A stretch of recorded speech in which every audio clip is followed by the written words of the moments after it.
அன்பார்ந்த வேல் டிவி நேயர்களுக்கு வணக்கம். இன்னைக்கு இந்த வீடியோல நம்ம என்ன பார்க்க போறோம் அப்படின்னா, நாம் தலையெழுத்தை மாற்றக்கூடிய ஓர் அற்புதமான கோவில் பத்தி பார்க்க போறோம். இதுவரைக்கும் வேல் டிவி சேனலை சப்ஸ்கிரைப் பண்ணாதவங்க மறக்காம சப்ஸ்கிரைப் பண்ணுங்க. கூடவே அந்த பெல் பட்டனை பிரஸ் பண்ணுங்க. அப்பதான் நாங்க போடுற வீடியோ உங்களுக்கு நோட்டிபிகேஷனா வரும். சரி, வாங்க வீடியோக்குள்ள போகலாம். நம் மனித வாழ்வில் பல சோதனைகள், வேதனைகள் இருக்கத்தான் செய்யும். அது அவரவர் செய்த கர்ம வினைகளின் பலன் ஆகும். தலையெழுத்தை யாரால் மாற்ற முடியும்? ஆனால் அப்படிப்பட்ட தலையெழுத்தை மாற்றும் சக்தி படைத்த ஆலயங்களும் நம் நாட்டில் இருக்கத்தான் செய்கின்றன. அதில் ஒன்றுதான் திருச்சி மாவட்டம் திருப்பட்டூரில் அமைந்துள்ள பிரம்மபுரீஸ்வரர் கோவில். இத்தலத்தில் 3001 வேதம் ஓதுபவர்கள் அனுதினமும் வேதங்களை பாராயணம் செய்ததால் ஏற்பட்ட அதிர்வலைகள் அனைத்து இடங்களிலும் பரவி கிடந்ததால் திருப்பிடவூர் என்று பெயர் பெற்றது. அதுவே காலப்போக்கில் திருப்பட்டூர் ஆனது. சரி, இப்பொழுது இந்த ஆலயத்தை பற்றியும் அங்கு வீற்றிருக்கும் இறைவனை பற்றியும் பார்க்கலாம்.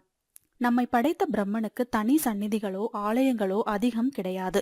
காரணம், பிரம்மனின் அகந்தை. சிவனுக்கு நிகராக 5 தலைகளை பெற்ற கர்வத்தில் ஆணவமாக பேசிய பிரம்மனின் ஒரு தலையை கொய்தார் சிவபெருமான்.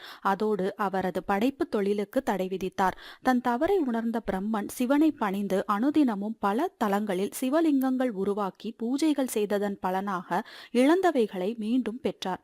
பிரம்மனின் சாபத்தை சிவபெருமான் போக்கி அருளிய இடமே திருப்பட்டூர். இங்கு பிரம்மனுக்கு தனி சந்நிதி இருக்கிறது. இத்தலத்தில் சிவனை அபிஷேகிப்பதற்காக பிரம்மன் உருவாக்கிய தீர்த்த கிணறு பிரம்ம தீர்த்தம் என்று அழைக்கப்படுகிறது. வழிபாட்டுக்காக பிரம்மனால் பிரதிஷ்டை செய்யப்பட்ட 12 லிங்கங்கள் இங்கே 12 சிறிய சந்நிதிகளில் பக்தர்களால் வணங்கப்படுகிறது. பிரம்மாவால் பிரதிஷ்டை செய்யப்பட்ட 12 லிங்கங்களுடன் இங்குள்ள பிரம்மபுரீஸ்வரரையும் வணங்கும் போது சிவபெருமானின் 13 திருத்தலங்களுக்கு சென்று வழிபட்ட பலன் கிடைக்கும்.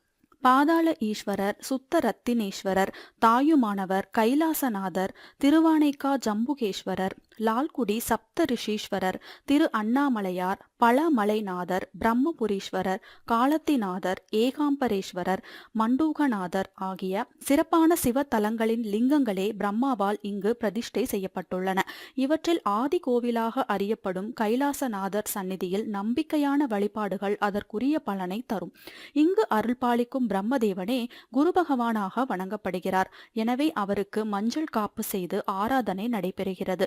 குருவுக்கு உகந்த வியாழக்கிழமைகளிலும் சிவனாருக்கு உகந்த திங்கட்கிழமைகளிலும் ராஜகிரகமான சூரியனின் ஆதிக்கம் உள்ள ஞாயிற்றுக்கிழமையிலும் இத்தலம் வந்து வழிபாடு செய்வது சிறப்பானது. வருடந்தோறும் பங்குனி மாதம் 15, 16, 17 ஆகிய தேதிகளில் சூரியன் தன் கதிர்களால் சிவபெருமானை வழிபடும் காட்சி அற்புதமானது. அந்த நாட்களில் காலை 6 மணிக்கு சென்றால் இந்த அற்புத காட்சியை கண்டு ரசிக்கலாம். சூரியன் ஈசனை வழிபடும் தினத்தில் இங்கு வந்து பிரம்மபுரீஸ்வரரையும் பிரம்மனையும் வழிபட்டால் கிரக தோஷங்கள் அனைத்தும் விலகும் என்பது நம்பிக்கை. இங்குள்ள கைலாசநாதர் கோவில் புகழ்பெற்ற பல்லவர் கால கட்டுமான சிறப்பை எடுத்துக்காட்டும் வகையில் அமைந்துள்ளதை காணலாம். 7 அல்லது 8ஆம் நூற்றாண்டை சேர்ந்த இதன் தேர் வடிவிலான கோவில் அமைப்பும் எந்நேரமும் மேலிருந்து விழும் அபிஷேகத்தில் குளிர்ந்தவராக அருளும் 16 பட்டைகள் கொண்ட தாராலிங்கமாக இங்கே ஈசன் அருள் பாலிக்கிறார். இந்த லிங்கத்தை சந்திரகலா லிங்கம் என்கின்றனர். இந்த சந்நிதிக்கு எதிரில் உள்ள நந்தி நிஜ உருவத்தை போன்று அமைந்து வியக்க வைக்கிறது. ஈஸ்வரருக்கு 64 மூர்த்தங்கள் உண்டு. அதில் தத்புருஷ மூர்த்தங்கள் 25 வகை என்கின்றன சைவ நூல்கள். அவற்றுள் காலபைரவரும் ஒருவர். நம் பாவ புண்ணிய கணக்குகளை கணித்து நமக்கு நன்மைகளை வழங்குவதில் காலபைரவர் நிகரற்றவர்.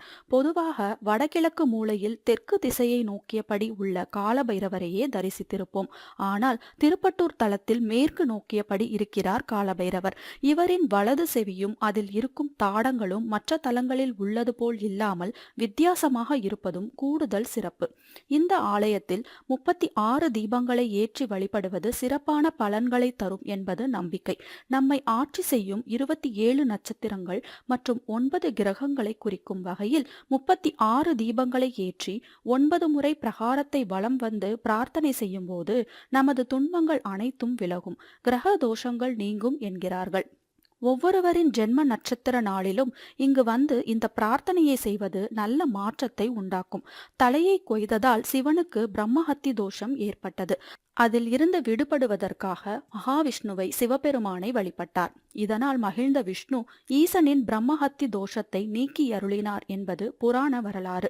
அதன்படி மகாவிஷ்ணுவுக்கும் இங்கு தனி கோவில் இருக்கிறது. பிரம்மபுரீஸ்வரர் ஆலயத்தின் மேற்கு பகுதியில் அது அமைந்துள்ளது. இந்த வரதராஜ பெருமாள் திருக்கோவில் 8ஆம் நூற்றாண்டில் நந்திவர்ம பல்லவனால் கட்டப்பட்டதாகும். பிரம்மாவின் இந்த ஆலயத்தின் சிறப்புகளில் ஒன்று பிரதோஷ வேலை. இத்தலத்தில் பிரதோஷ நாளில் நந்தியம்பெருமானுக்கு அபிஷேகம் நடைபெறும் போது அங்கிருந்தபடி ஒரு தூணில் இருக்கும் நரசிம்மரையும் தரிசிக்க முடியும். ஒரு பிரதோஷ நாளில்தான் மகாவிஷ்ணு நரசிம்ம அவதாரம் எடுத்து இரண்யகசிபுவை வதம் செய்தார். ஆகவே பிரதோஷ நேரத்தில் நந்தியோடு நரசிம்மரையும் வழிபட்டால் நம் இன்னல்கள் யாவும் தீரும் என்பது நம்பிக்கை. இத்தலத்தில் உள்ள 5 நிலை ராஜகோபுரத்தில் நுழைந்து 5 எழுத்து நாயகனான சிவனாரை தரிசித்தால் வாழ்வின் 5 நிலைகளிலும் நம்மை காத்து ரட்சிப்பார் இத்தல இறைவன். அதேபோல் கோபுர வாசலில் இருந்து 7 நிலைகளை கடந்துதான் இறைவனை தரிசிக்க முடியும். சூரிய பகவானே தன் 7 குதிரைகள் பூட்டிய ரதத்துடன் 7 நிலைகளை கடந்தே சிவனாரை தரிசிக்கிறார் என்பது ஐதீகம். ஆகவே இங்கு வந்து தரிசிப்பவர்களின் 7 ஜென்ம பாவங்களும் தீரும் என்கிறார்கள். இதுபோன்ற ஆன்மீக பதிவுகளை பெற வேல் டிவியோடு இணைந்திருங்கள். நன்றி.